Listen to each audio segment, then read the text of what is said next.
Assalamu alaikum. Peace to you all. My name is Saba Ahmed. I'm a law student at American University. I am here to ask you a simple question. I know that we portray Islam and all Muslims as bad, but there's 1.8 billion Muslim followers of Islam. We have 8 million plus Muslim Americans in this country, and I don't see them represented here. But my question is, how can we fight an ideological war with weapons? How can we ever end this war?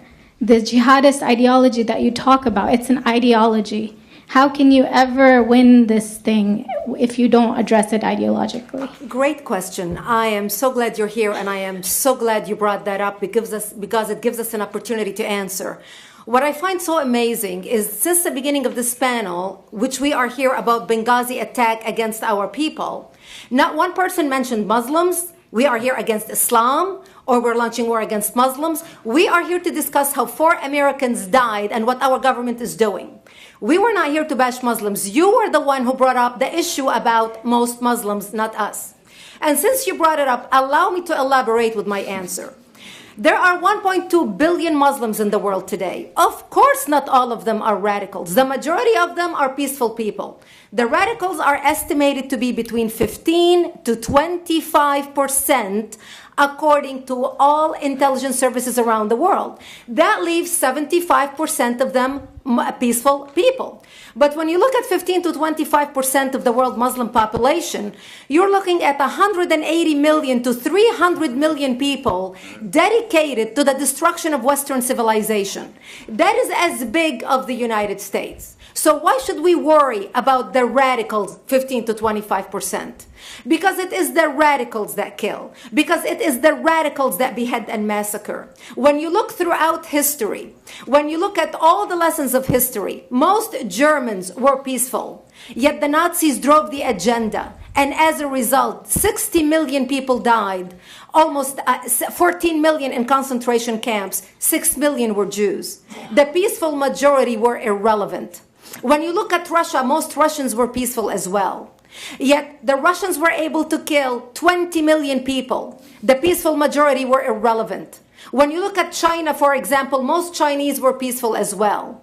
Yet the Chinese were able to kill 70 million people. The peaceful majority were irrelevant. When you look at Japan prior to World War II, most Japanese were peaceful as well. Yet Japan was able to butcher its way across Southeast Asia, killing 12 million people, mostly killed with bayonets and shovels. The peaceful majority were irrelevant.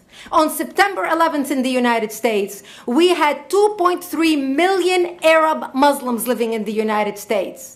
It took 19 hijackers, 19 radicals to bring America down to its knees, destroy the World Trade Center, attack the Pentagon, and kill almost 3,000 Americans that day. The peaceful majority were irrelevant. So for all our powers of reasons and us talking about moderate and peaceful Muslims, I'm glad you're here. But where are the others speaking out? And since you are the only Muslim representative,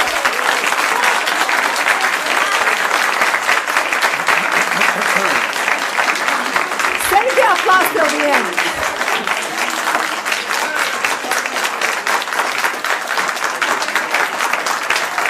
Thank you. Thank you. And since you're the only Muslim representative in here, you took the limelight instead of speaking about why our government, and I assume, are you an American?